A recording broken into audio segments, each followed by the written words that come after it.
crise de valores, na minha opinião, provocou outra crise, em vez de ser outra crise a provocar a crise de valores.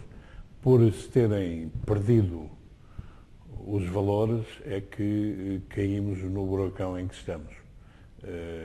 E eu lembro-me que há 2 anos, nas comemorações do 25 de Abril, na intervenção que fiz no Rossio, e este ano voltei a repeti-lo, afirmei que a descrença, a falta de credibilidade e de confiança que os portugueses tinham perante os detentores do poder, os agentes políticos, era mais grave do que a crise económica. E continua a ser. Quer dizer, a crise económica é extraordinariamente profunda, a crise social está a agravar-se dia a dia, a uma velocidade estonteante, mas a crise de valores é que suporta todas estas crises. É uma crise, então, que tem origem na descrença da população dos políticos? Em grande medida, em grande medida. Hoje nós vemos que, pela sua atuação ao longo destes últimos anos, os políticos fizeram com que a generalidade da população afirme, por exemplo, são todos iguais, é tudo a mesma coisa, quando não é verdade. Há políticos honestos, felizmente, porque então mais valia fechar a loja, como se costuma dizer, não é? Mas há políticos honestos, mas a generalidade dos que têm estado no poder trouxeram-nos ao ponto em que estamos hoje, e continua cada vez mais. Este governo é um desastre, faz parte do problema, não é a solução. Já o afirmei várias vezes, continuo a considerar isso, e de facto as pessoas não acreditam, e como não acreditam, é difícil sair deste ciclo. Eu venho também afirmando há algum tempo, e no último boletim escrevi um artigo precisamente sobre a Europa e a solidariedade, que depois tive o grato prazer de ver que o Presidente da República Francesa tomou posições públicas exatamente coincidentes com aquelas posições que eu tomava no meu artigo.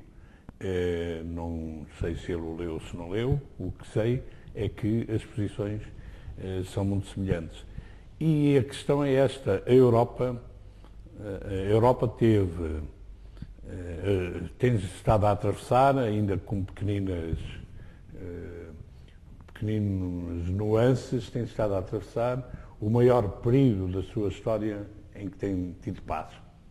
Nós, desde a Segunda Guerra Mundial, que com a questão da Jugoslávia, da Bósnia, etc., no meio, mas a Europa, como um todo, tem estado em paz. Nunca teve um período tão grande como este. E o instrumento principal que serviu de cimento à estabilidade, serviu de cimento precisamente a garantir essa paz, foi a prática do Estado Social, que não foi uma dádiva, não é uma dádiva que se desse aos cidadãos. Eles, nomeadamente os cidadãos, as classes trabalhadoras, ganharam em lutas muito fortes o direito a essa situação de Estado Social, de proteções, de educação, saúde, habitação, proteção de segurança social. Houve aqui, portanto, o entendimento entre o trabalho e o capital, e isto tem funcionado em paz. Com a destruição do Estado Social, com a falta de solidariedade que está a haver na Europa, a Europa vai esfrangalhar-se e vem aí a guerra, inevitavelmente. Se o Estado Social se esfrangalhar como estão a esfrangalhá-lo, vem aí a guerra, inevitavelmente. E este período longo de paz vai terminar. Portanto, no caso português, eu ouvi agora, quando vinha para aqui, parte da entrevista que o professor João Ferreira do Amaral deu à Antena 1. E achei piada, digamos assim, porque ele fez uma afirmação. Eu não tenho afirmado o mesmo de outra maneira, mas fez uma afirmação em que deu uma imagem que eu achei extraordinariamente feliz, em que ele diz que compara a atual situação que se vive em Portugal ao que se passava em relação à colonização e descolonização. Nunca se avançou para a descolonização quando se devia ter avançado. E quando tivemos que fazer a descolonização, aceitar a descolonização, foi feita já em condições extraordinariamente difíceis, com consequências que podiam ter sido evitadas se tivesse feito atempadamente.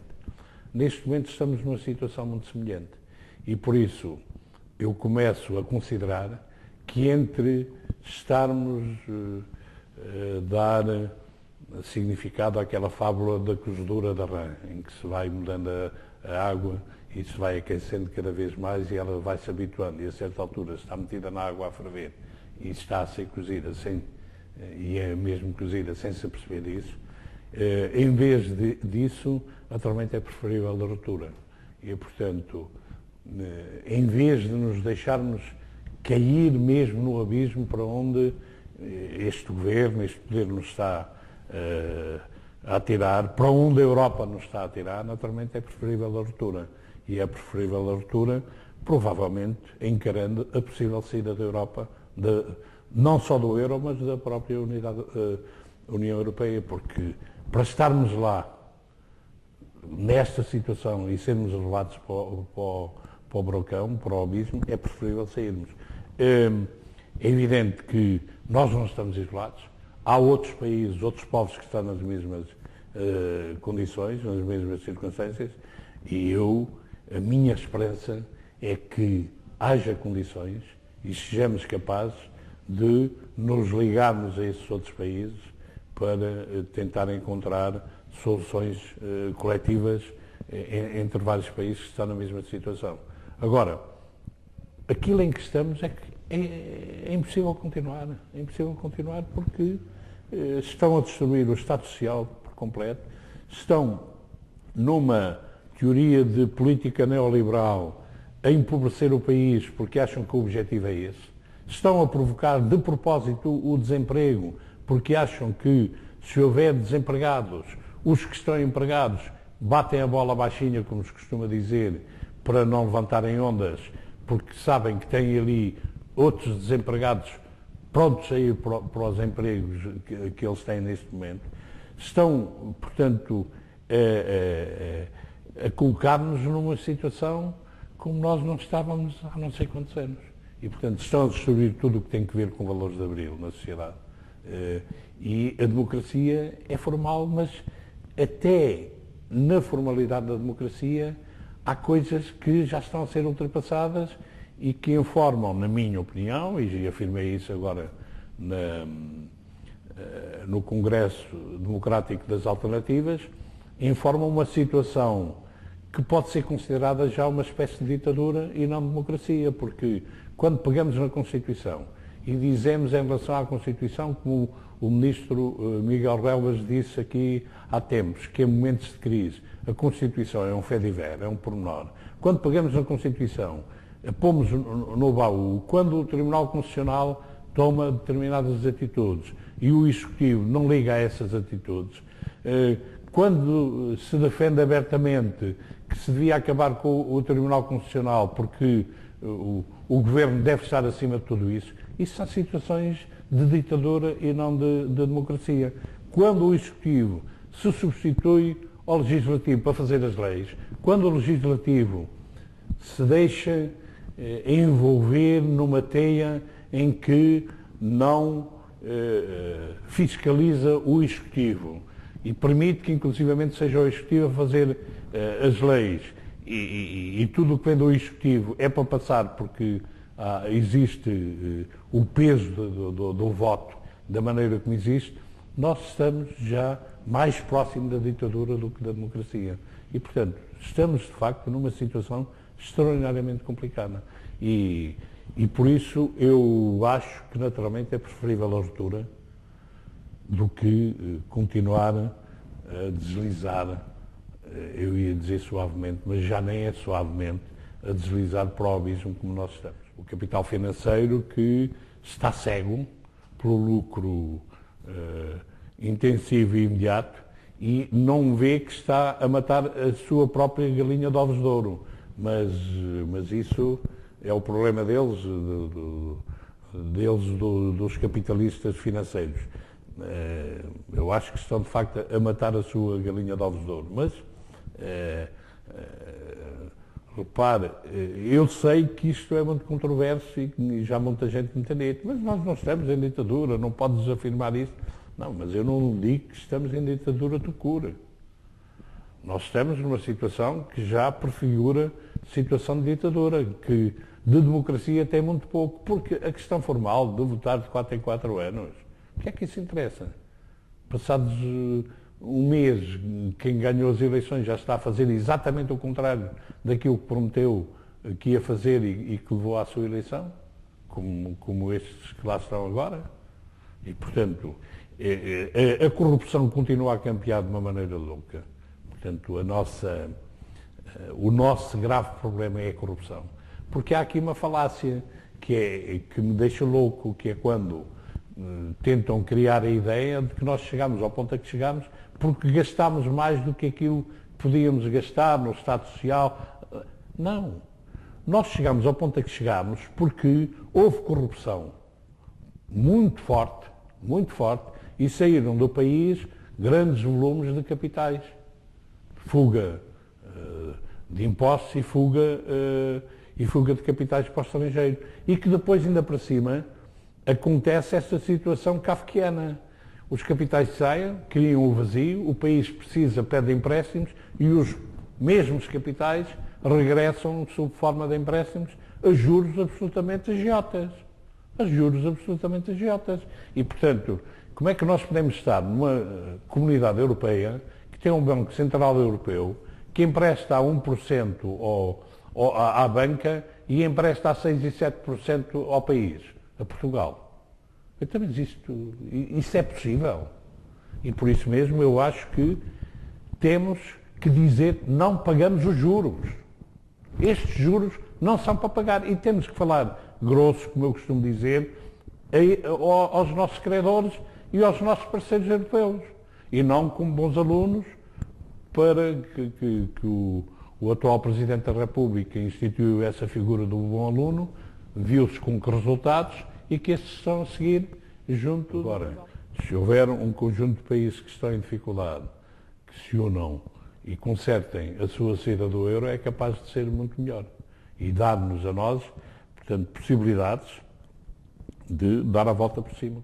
Há países que estão na mesma situação que nós estamos e provavelmente estarão a discutir o mesmo tipo de problemas que nós estamos a discutir aqui e a discutir o mesmo tipo de possíveis saídas para essa situação como nós estamos a fazer aqui.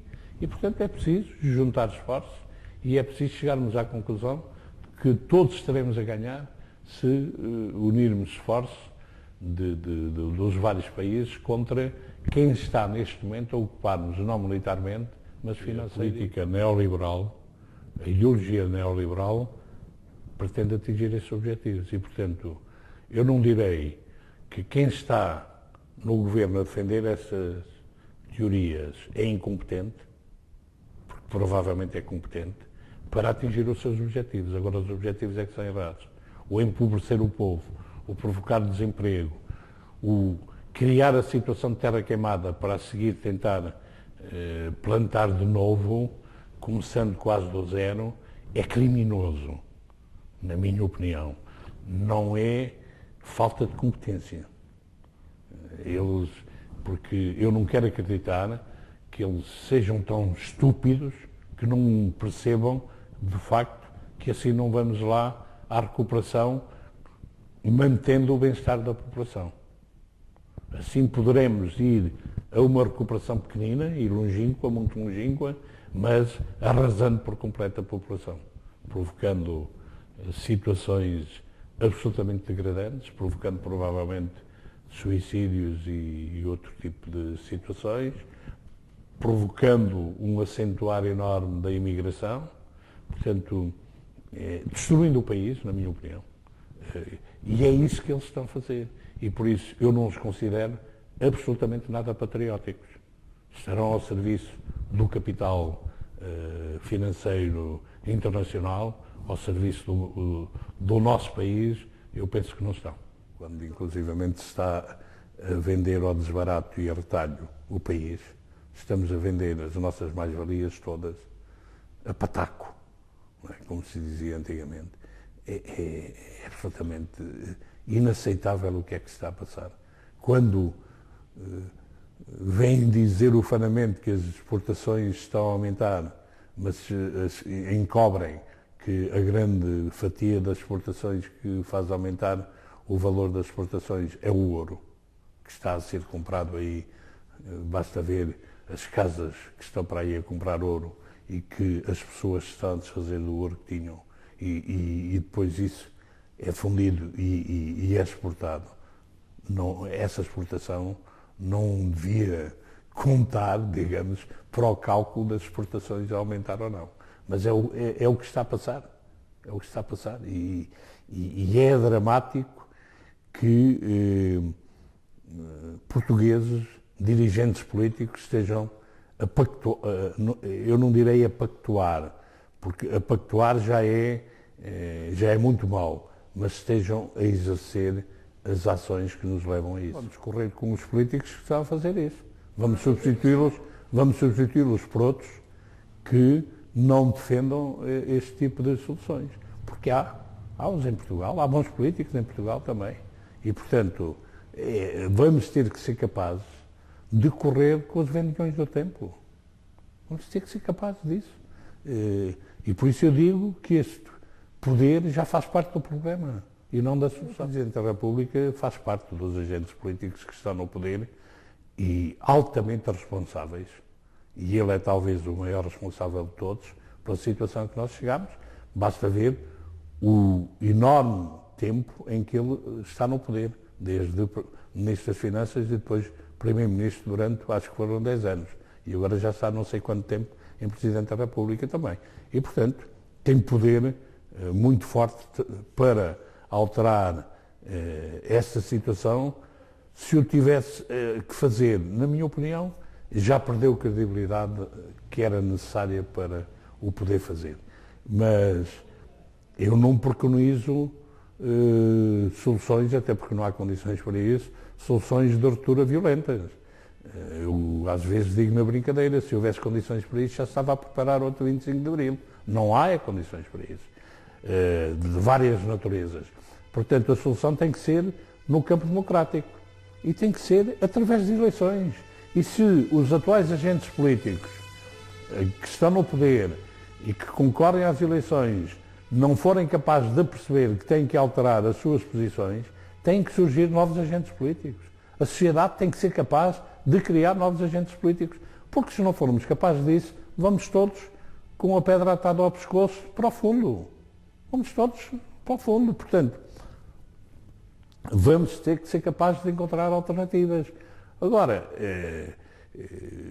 essas alternativas, há quem defenda que passa por um governo de iniciativa presidencial. Provavelmente é mais do mesmo. Provavelmente é mais do mesmo e por isso mesmo, apesar de o panorama não ser nada animador em termos de novas eleições, é isso que defendo. Porque este governo tem legitimidade eleitoral, tem, mas a legitimidade não é só eleitoral. Ele já perdeu por completo toda a sua legitimidade, que o levou, que lhe permita o exercício do poder, porque esfrangalhou por completo todas as posições que teve e que o levaram ao poder. E, portanto, a legitimidade perdeu-a, tem legalidade ainda, mas há mais do que legitimidade. Ele tem que ser forçado, e provavelmente vai ter que ser a rua a forçá-lo, vai ter que ser a contestação popular a forçá-lo, ele tem que ser forçado a sair. E o Presidente da República tem que ser forçado a tomar outro tipo de atitudes diferentes daquelas que está a tomar. Por exemplo, este orçamento que está apresentado na Assembleia da República não pode passar. Quer dizer, é um crime se ele passar. É um desastre. Mas toda a gente diz isso. É que toda a gente diz isso e depois ninguém faz nada. E eu, de facto, confesso-lhe que a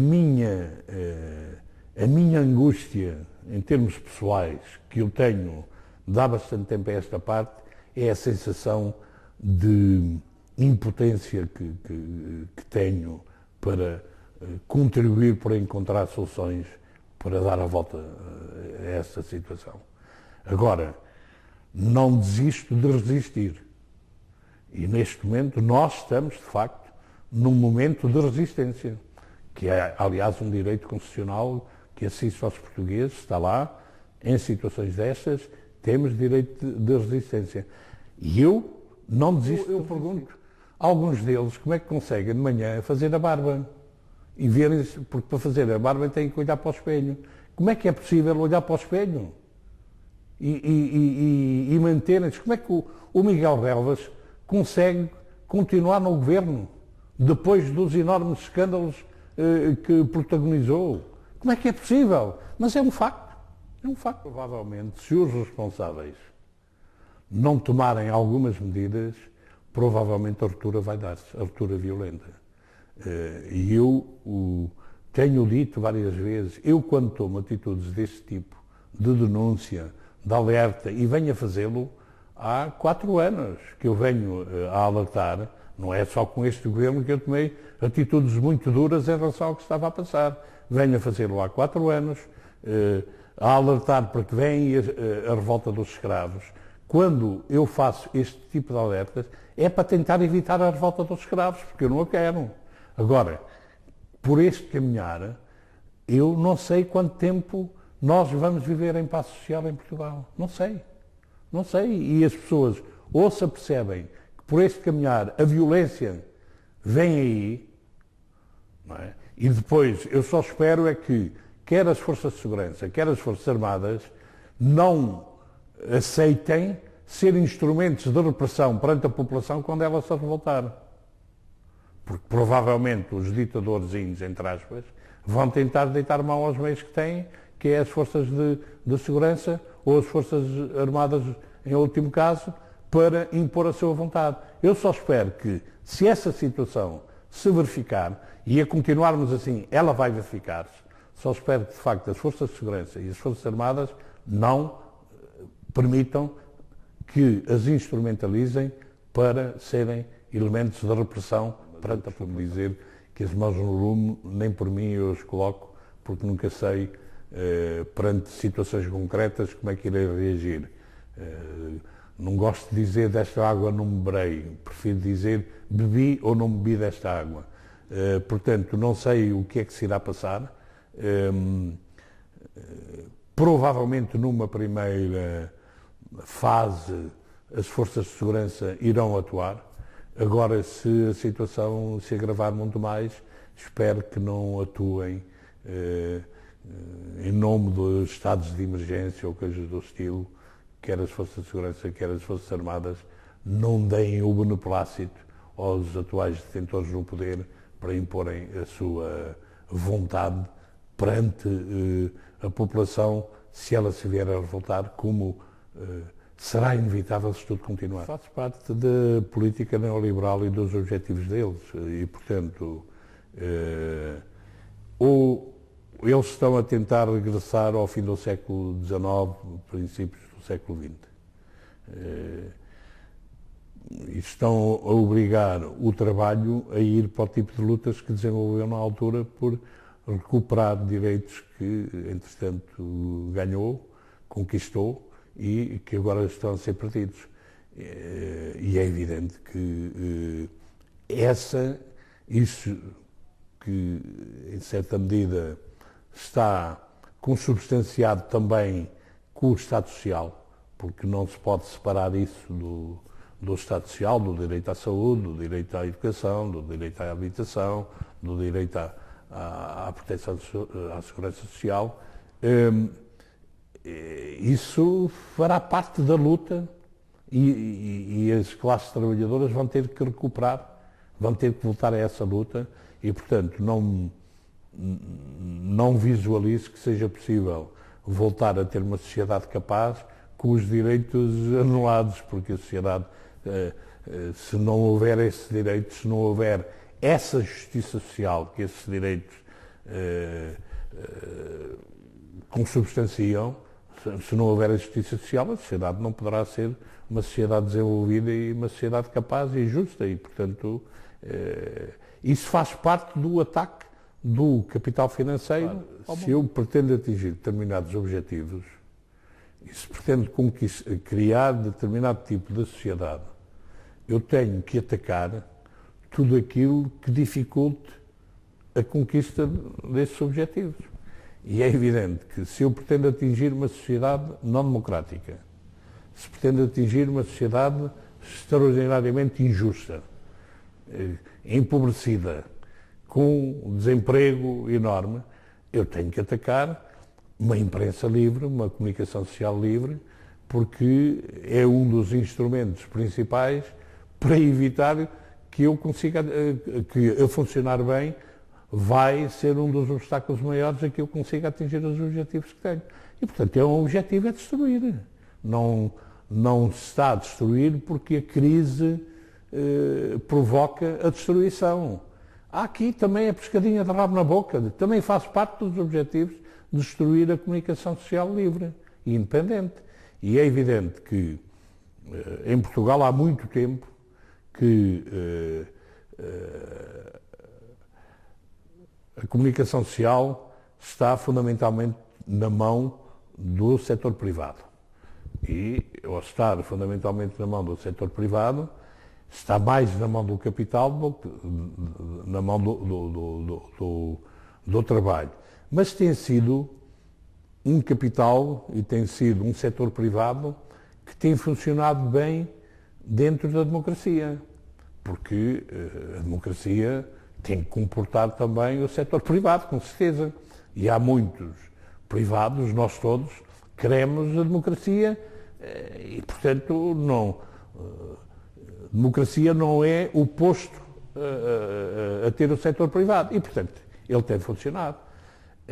Bem, então, vamos tentar criar problemas ao setor privado e fazer com que as condições em que funcionam passem a ser bastante piores. E isso tem vindo a acontecer, nomeadamente na imprensa escrita. Depois, há que atacar uma coisa que é importante, que é o setor público.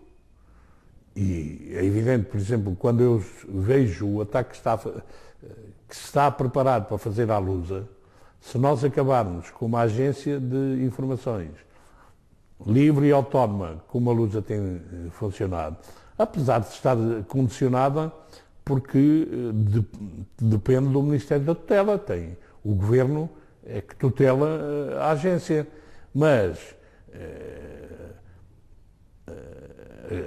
a capacidade que têm tido permite-lhes uma intervenção autónoma, relativamente independente e livre. Bem, se acabar com isso, então acaba praticamente com tudo. A seguir vem a televisão. Também querem privatizar a televisão. Então, se acabar com isso tudo está preparado para que não haja instrumentos de luta contra esses neoliberais que estão a querer atingir o que estão a querer atingir. E por isso mesmo, e em termos da Associação 25 de Abril, nós estamos na luta pela manutenção de uma comunicação social minimamente livre. Portanto, pela defesa dos jornais com alguma qualidade que ainda temos, que com os despedimentos que estão a fazer, não sei onde é que chegamos, e pela defesa de uma agência de informações como a Lusa, que ainda é, em grande medida, o grande suporte de uma comunicação social mais ou menos livre. Bem, os angolanos estão-nos a colonizar, está a ver o reverso da medalha, estamos a ser colonizados pelos angolanos. Espero que, enfim, se eles quiserem ocupar aqui espaços e quiserem atuar, que se integrem e queiram atuar numa sociedade democrática e não venham a querer explorar de uma forma agiota, digamos assim, para colaborar na construção da sociedade que os neoliberais estão a tentar construir aqui. Portanto, ficaria muito satisfeito se a quem provavelmente está a incentivar que o capital angolano aqui se instale, que saísse o tiro pela culatra, que eles pudessem funcionar aqui como capitalistas, mas não capitalistas agiotas e neoliberais, mas os capitalistas como o capitalismo funcionou durante estes últimos anos todos, que ainda funcionou possibilitando ou integrando-se na democracia dita liberal, não é? A democracia representativa que nós, teoricamente, ainda temos. É evidente que eu conheço melhor a questão dos militares, das Forças Armadas, e menos bem a questão das Forças de Segurança. Em relação às Forças Armadas, há muito tempo, esta parte, que o poder político mostrou uma insensibilidade, uma inabilidade extraordinária para tratar com as Forças Armadas. É uma concepção que tem, errada, a maior parte deles não sabe nada de Forças Armadas, nem quer perceber, passam o tempo a nomear responsáveis para o Ministério da Defesa que são exemplos daquilo que não deviam ser nomeados por ministros, mas têm vindo sucessivamente a fazer isso. Quem não sabe nada de Forças Armadas e de Defesa Nacional é um handicap para poder ser escolhido para Ministro da Defesa, isso ao longo de vários anos, portanto, não é só de agora, e tem vindo a destruir as Forças Armadas como um corpo especial, muito especial, que tem defeitos, com certeza que tem defeitos, mas tem grandes virtudes e tem sido o sustentáculo da independência nacional ao longo dos anos. Continuam a usar as Forças Armadas como o único instrumento, eu friso bem, o único instrumento que têm para intervir nas relações internacionais, nas relações externas, porque não acredito que os nossos embaixadores ou o nosso Ministro dos Negócios Estrangeiros, pela sua intervenção direta e pessoal, consigam alguma coisa concreta. Quando é preciso alguma intervenção concreta, é das Forças Armadas que servem para ir para a Bósnia, para ir para o Afeganistão, para ir para aqui ou para ali, na minha opinião mal, mas têm-nos utilizado. Agora, têm tratado os militares de forma absolutamente miserável. As Forças Armadas, o militar tem aquilo a que nós chamamos a condição militar, que é uma condição especial em que, não querendo ser cidadãos especiais, no entanto, quando se pede a um cidadão que esteja disponível 24 horas sobre 24 horas durante o mês e o ano inteiro, que disponibiliza-se com o risco da sua própria vida para defender o país, tem que se criar determinado tipo de condições, a que, a partir de uma certa altura, começaram a chamar regalias, mas que não são regalias, são direitos que consubstanciam a falta de direitos que se têm. Acabam por, digamos, ser uma compensação para a falta de direitos de que o indivíduo tem. Portanto, e quando começam a tratar os militares como funcionários públicos e depois são arrastados também, porque faz parte da política neoliberal, destruir o serviço público. Ao longo dos últimos anos, se reparar, o serviço público tem vindo a ser destruído por completo. Basta ver, por exemplo, isto, mas tem vindo a ser destruído de propósito, não são os funcionários públicos que são maus. Não. O poder é que quer destruir o serviço público. Para quê? Para abrir espaço para o setor privado.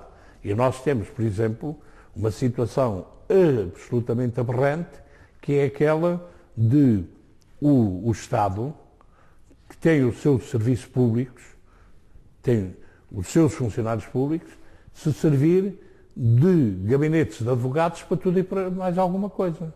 E, portanto, que ganham balúrdios, saem muito mais caros do que a manutenção da estrutura do serviço público que eles destruíram. Portanto, com as Forças Armadas está a acontecer o mesmo. Qualquer dia também, isso nos Estados Unidos já se passa em muitas situações, vêm mercenários para fazer o serviço que pertence às Forças Armadas. Portanto, eu desde logo fui totalmente e continuo a considerar que foi um erro desastroso acabar com o serviço militar obrigatório. O serviço militar obrigatório era um instrumento que devia servir para a educação dos cidadãos portugueses, dos jovens portugueses. Durante muito tempo era só do sexo masculino, felizmente pôde passar a ser do sexo feminino. Eu penso que a passagem pelas fileiras seria um elemento fundamental para a educação da juventude. Destruíram isso também. Bem, e neste momento estão a destruir as Forças Armadas, mas continuam a exigir. E é evidente que os militares estão revoltados com isso, com essa situação. Estão a ver que continuam a ser chamados para determinadas ações, mas não há minimamente as contrapartidas. Repare, como é que se pode pedir a um militar que vá para uma missão para o estrangeiro, que pode ser mais ou menos perigosa, para ir à vontade quando a sua retaguarda, a sua família não fica protegida? Não, eu para ser mandado para a guerra ou para um sítio de conflito, ou às vezes não real, mas iminente, eu, para ir à vontade, tenho que saber, no mínimo, que ir lá arriscar a minha própria vida, eu tenho que saber que, no mínimo, a minha retaguarda, a minha família está protegida pela sociedade que me manda para ali.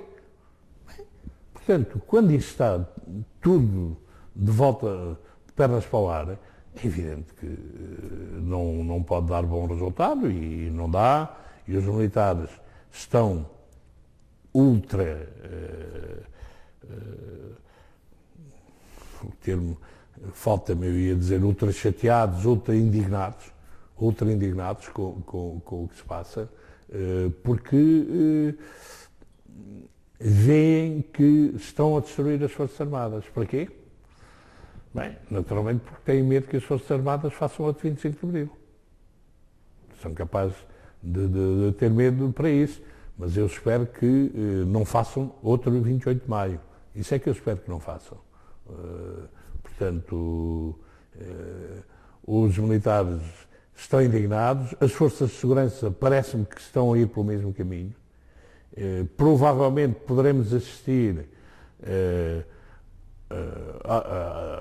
à oferta de alguns reforçados, se a crise começar a apertar, para tentar calar os protestos, a começar nas forças de segurança, e tentar captá-las, porque sabemos que isso muitas vezes em situação de crise é possível, basta gastar uns peanuts com os amendoins, como se costuma dizer, para... Espero que isso, se isso acontecer, haja capacidade dos elementos das forças de segurança e dos militares para não se deixarem comprar e instrumentalizar. Temos feito várias atividades, ainda agora, hoje está a realizar-se na Universidade do Minho um seminário sobre a defesa da educação pública, portanto, integrado num fórum Cidadania pelo Estado Social, que a Associação 25 de Abril está a organizar, juntamente com o SES, da Universidade de Coimbra, o SICS, da Universidade do Minho, os sócios da Universidade Técnica de Lisboa e o IGOT da Universidade de Lisboa. Portanto, juntamos 4 institutos universitários, juntamente connosco, estamos a organizar um fórum que vai ter lugar no dia 10 de novembro nas instalações da Fundação Calouste Gulbenkian. Já realizámos 2 seminários, um sobre habitação e urbanismo e outro sobre segurança social. O Habitação e Urbanismo foi aqui em Lisboa que o IGOT organizou. O da Proteção Social, Segurança Social, foi organizado em Coimbra pelo SES. Hoje está a realizar-se, como eu já disse, o da Defesa da Educação Pública, e amanhã vamos fazer aqui na Associação 25 de Abril um seminário sobre o Serviço Nacional de Saúde. Portanto, estamos a debater o Estado Social, consideramos que é de facto indispensável debater o Estado Social, demonstrar a necessidade, a sua indispensabilidade para que uma sociedade possa ser um pouco mais justa e possa viver em paz, demonstrar que é possível, demonstrar que não criámos o buraco porque gastámos demais no Estado Social, mas que foi a corrupção fundamentalmente que criou esse buraco. E, portanto, estamos neste tipo de lutas. Eu, pessoalmente, estive no Congresso Democrático das Alternativas, onde foram apontados alguns caminhos. Com certeza que a solução não saiu dali mágica, mas foram apontados alguns caminhos e vamos continuar essa luta. A questão que me coloca, isto significa que vai surgir qualquer coisa de novo? Bem, eu de facto reafirmo aquilo que já disse. Ou os atuais agentes políticos, e quando eu me refiro aos agentes políticos, eu refiro-me fundamentalmente aos partidos políticos, são capazes de alterar a sua conduta, em que, portanto, quer os do arco do poder, quer os do arco do sistema, e eu acho que o Domingos Lopes, num artigo que escreveu, foi extraordinariamente feliz ao definir estes dois campos, os do arco do poder e os do arco do sistema, são capazes de alterar a sua postura perante a sociedade portuguesa, ou vão ser substituídos por outros agentes políticos, por outros partidos, provavelmente. A sociedade já demonstrou, o 15 de setembro, a manifestação do 15 de setembro, onde eu estive também, já demonstrou que estes partidos com esta postura não servem. Agora, os partidos são essenciais para uma democracia do tipo da que nós temos.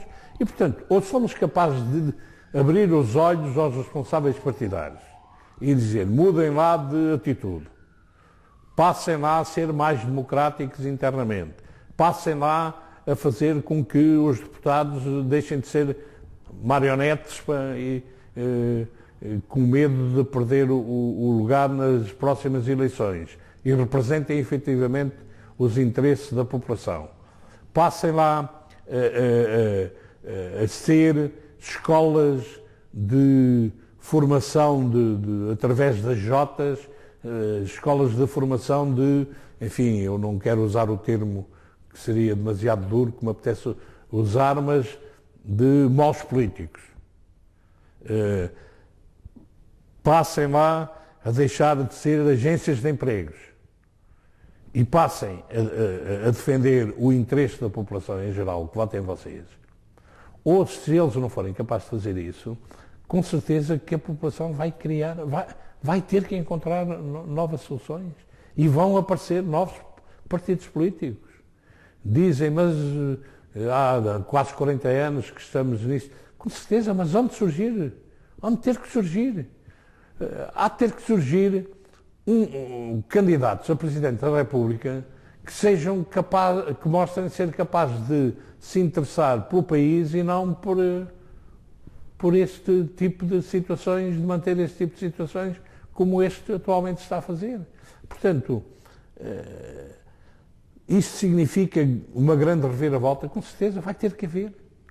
Vai ter que haver, que vai passar ou não por rupturas violentas, com a tal revolta, que o ideal é que não passe. É que sejamos capazes de encontrar novas soluções sem passar por rupturas violentas. Agora, eu não estou otimista em relação a isso. Não estou otimista em relação a isso. Não tenho problema nenhum. Eu assinei a petição e difundi a petição aqui pela associação. Ele só mandou um texto para a carta. Para o mesmo ano, não sei se é da Comissão de Trabalhadores. Quando é que um partido de extrema-direita tinha espaço concreto? Mas eles são disso. Ele é nosso sócio também e foi um indivíduo que está desempregado, não tem o que comer, não tem onde dormir, não sei o quê, tem família, vê. Que eu estou aqui há uns 15 dias sobre Portugal e a solidariedade e a Europa e a paz. Isto foi publicado. Não.